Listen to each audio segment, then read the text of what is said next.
This is an impromptu video.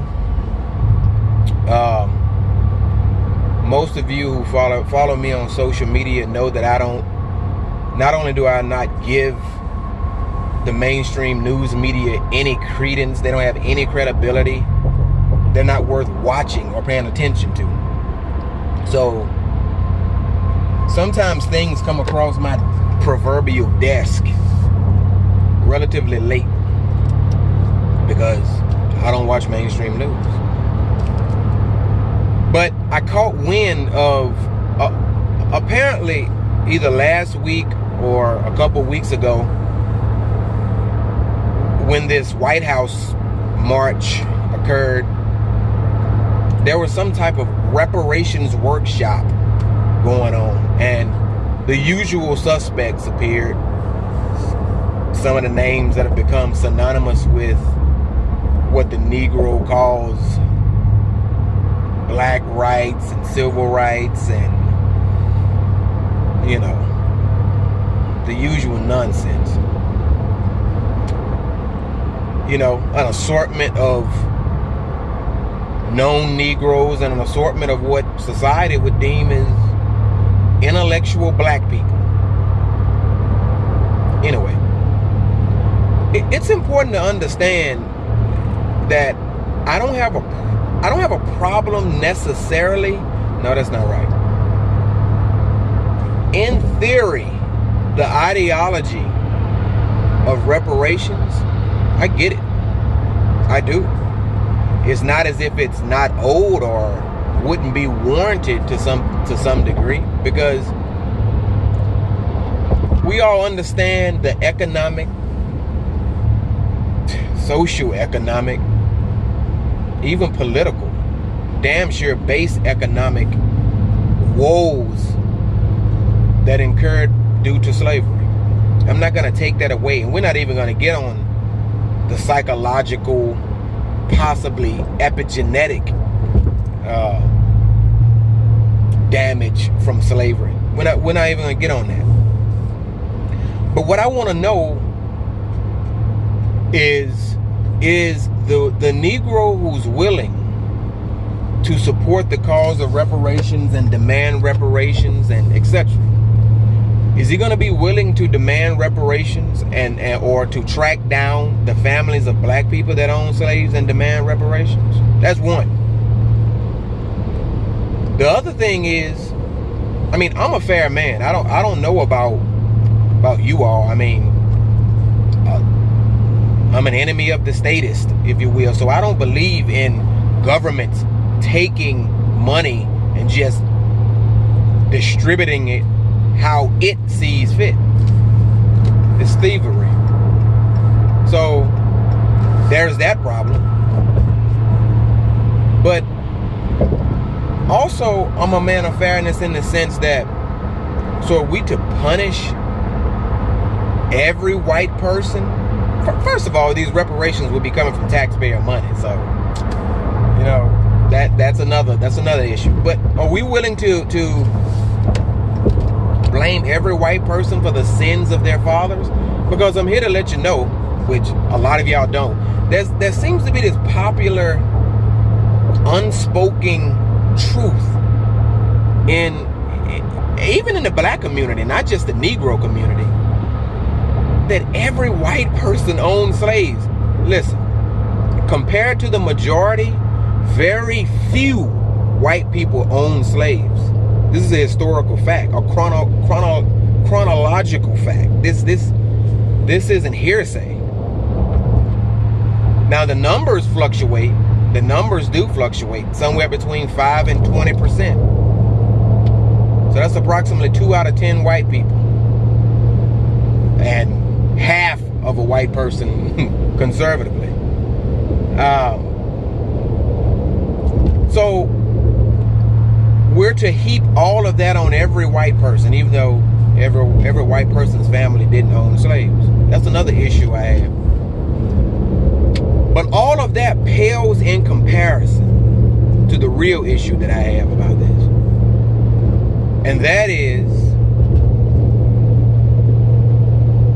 as I've stated before, in private conversation and on social media. If you give every person, every black person, every Negro, between the two groups, approximately 13% of the population, if you give them, first of all, if they come up with a number that's fair in their minds,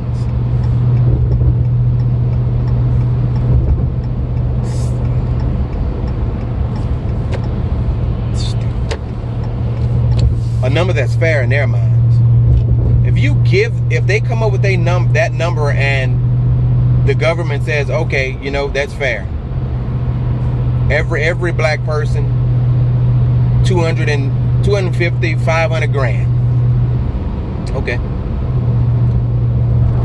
Now, as I've said before, if you give the Negro reparations on Sunday, by Friday, every bit of that money, and I'm being a little bit facetious, but I'm gonna go with it.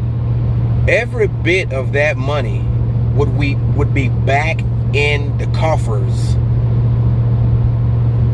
of this elitist white establishment that they demanded the reparations from in the first place. Why? Because the Negro has no discipline. No discipline. He wouldn't use that money to initiate and construct his own economic infrastructure. He wouldn't even spend that money in his own community. I don't even have to go that far as to say he wouldn't establish and help to prop up his own infrastructure, politically, economically, socioeconomically, etc. Wouldn't do that. He wouldn't even spend the money in his own neighborhood, because they don't do that now. So what would make the Negro believe that reparations would be a good thing for him? I propose that reparations would be even more detrimental to his current plight.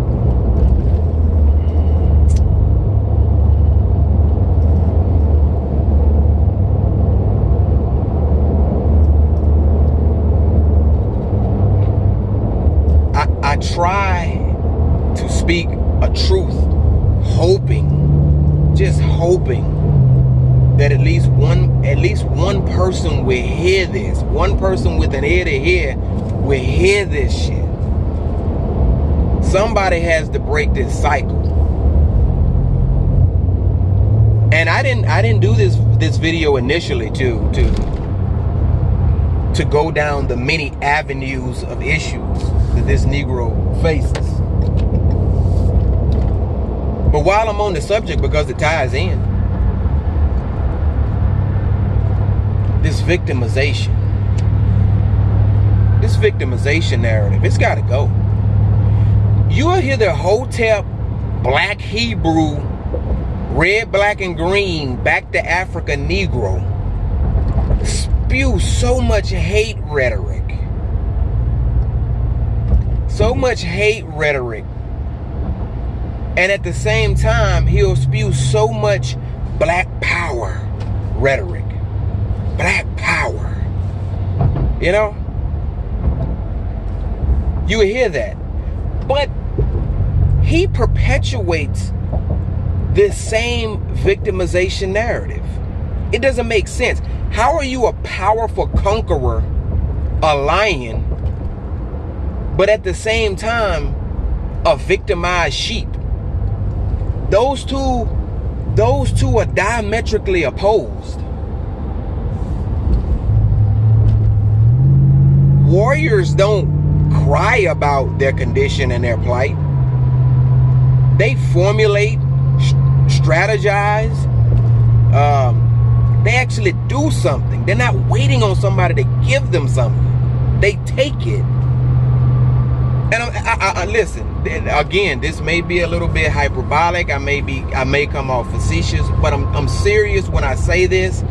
Not just not just historically, not just based on what we currently see in quote-unquote Black America, but I'm telling you, Black people seem to be, and I use that term Black people loosely because I try to really specify, because there is a difference between Black people and Negroes. But collectively, Black people are the only group remaining on planet Earth. Not even Africans. I mean, even Africans understand this to a larger degree. That this is not a woe is me, give me society. I mean, like world society. It's not structurally based that way. History doesn't support that. You wronged me, so you owe me. Give it to me. Where does that ideology come from? It's confusing to me. When everything historically points to, I'll take it, either by force or by some form of strategy to coax you out of it. At any rate, it's taken nonetheless.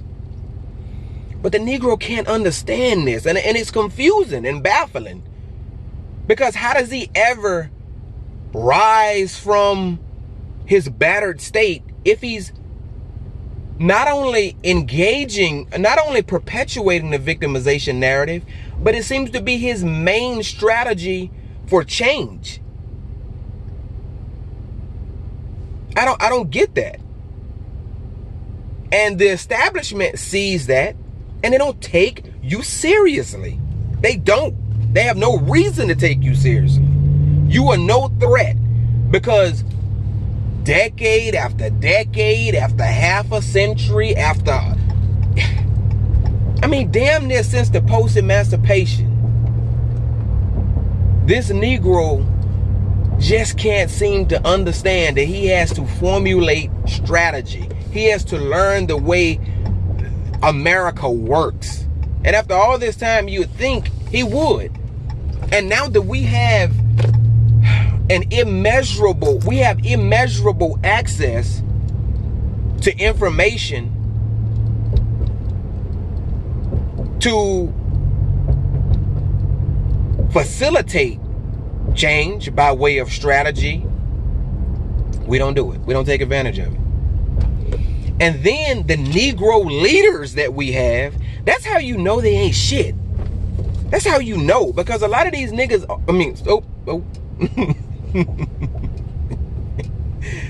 excuse me.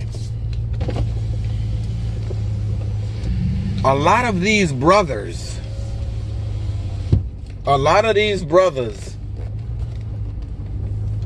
that are in quote unquote leadership are educated men and women. They are. Yet they have no problem perpetuating a narrative that would do nothing to change the plight of the people that they proclaim to love. Not only is that evident, if you use your brain, you can fathom why. And that is because they profit off y'all. They do. They profit off y'all. Your willful ignorance, your slothfulness, and your undying, unyielding love of the victimization narrative. And that's just what it is. And I'm sick and tired of hearing, I'm sick and tired of seeing black intellectuals who know what I'm saying is true, but in fear of losing this useless, seemingly anti-productive proverbial black card, they won't say anything about it. In fact, they'll either cheer the ignorant Negro on in this victimization narrative, or they'll just stand idly by. And not to quote Martin Luther King, because that's not something I make a business of doing, But and I don't know the quote, but he did say something of the, and I'm bringing up Martin Luther King because that's one of y'all's heroes. That's one of y'all's heroes. And he mentioned something of the fact that if you stand idly by and watch evil be carried out, you're a co-conspirator. You're a co-conspirator to that. You know? So I know that I'm not the only one who sees. I'm not the only one who educates himself. I'm not the only one who refuses to engage in Negrodom, if you will, and have that type of slave mentality. But I'm just one of the few that I know who's willing to actually say something. But I'll be called the Uncle Tom, the coon, the traitor, and all that, which has zero effect on me, simply because, well, one of the main reasons it has zero effect on me is because I know you Negroes don't have a clue of the etymological history of your slur words. Not to mention, I don't give a shit what y'all think about me. I don't care what anyone thinks about me, honestly, other than my son and my fiance and a few close people. So I'm not afraid to speak in that way.